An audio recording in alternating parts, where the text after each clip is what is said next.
Today, we're conducting a deep dive analysis into Sanhua Intelligent Controls. Our focus is on these structural changes that are fundamentally reshaping its business, and we'll be using the latest quarterly performance and management commentary to understand its new growth model. So, the central thesis for Sanhua has fundamentally shifted. It's no longer accurate to view it as just a pure-play automotive supplier. What we're seeing is the emergence of a diversified platform built on three very distinct growth engines, each operating on its own timeline and with its own risk profile. Now, this transformation isn't just a story, it's backed by the data. There was a clear turning point in the company's third-quarter financials, which signals a fundamental change in its operational leverage and its overall business mix. And here is the headline number that really demands a closer look, a 43.81% increase in net profit year over year for the third quarter. A figure like this doesn't just happen, it signals a significant change and warrants a much deeper analysis of what's driving it. This is where the story gets really interesting. The data shows a powerful divergence. Profit growth outpaced revenue growth by a factor of nearly 3.5. This decoupling is key because it indicates a significant expansion in margins and operational efficiency. It's not just about top-line momentum anymore.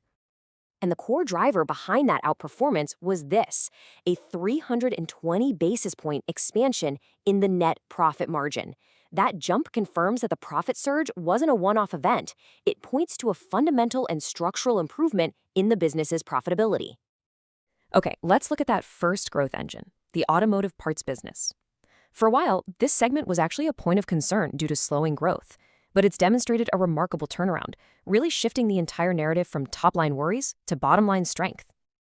And the data for the first 9 months illustrates this perfectly. While revenue growth was a solid 11.7%, the profit growth for this segment was more than double that. This isn't just a result of market tailwinds. It's a direct outcome of internal management initiatives. Management has been very clear here. They attribute this performance not to a market recovery, but to a very deliberate internal strategy focused on cost reduction and efficiency improvements across their global footprint.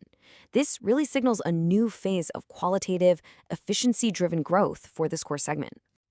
Now, for the second engine, which is perhaps the most significant new development here. We're talking about the emergence of data center liquid cooling as a powerful near-term catalyst. This directly ties the company's future to the massive global build-out of AI infrastructure.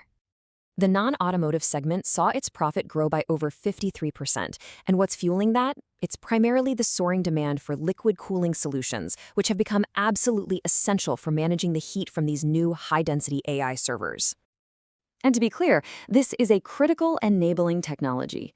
As compute density in data centers skyrockets, traditional air cooling simply becomes insufficient. That makes liquid cooling a non-negotiable component of the entire AI hardware stack. It's also important to understand Sanhua's specific role in this ecosystem. They are not a Tier 1 integrator building the entire system. Instead, they operate as a key Tier 2 upstream supplier. They provide those critical components, the valves, the pumps, the heat exchangers, to the major global system integrators. All right, that brings us to the third engine. This one represents a high-potential but much longer-term option for the company, and that is humanoid robotics. The company has been very methodical in formalizing this initiative. It's been elevated from a simple R&D project to a core strategic business unit, complete with a formal division and concrete plans for international production to support potential global clients.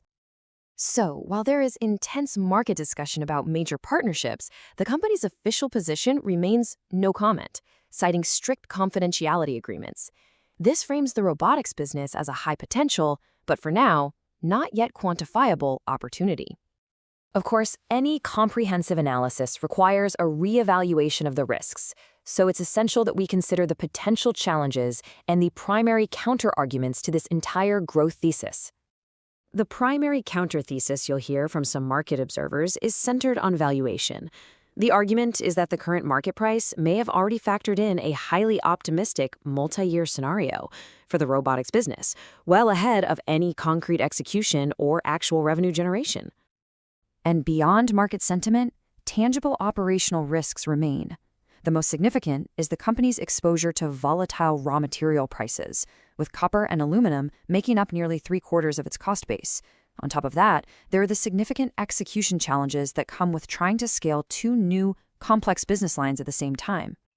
And this all leads to the final, forward-looking question.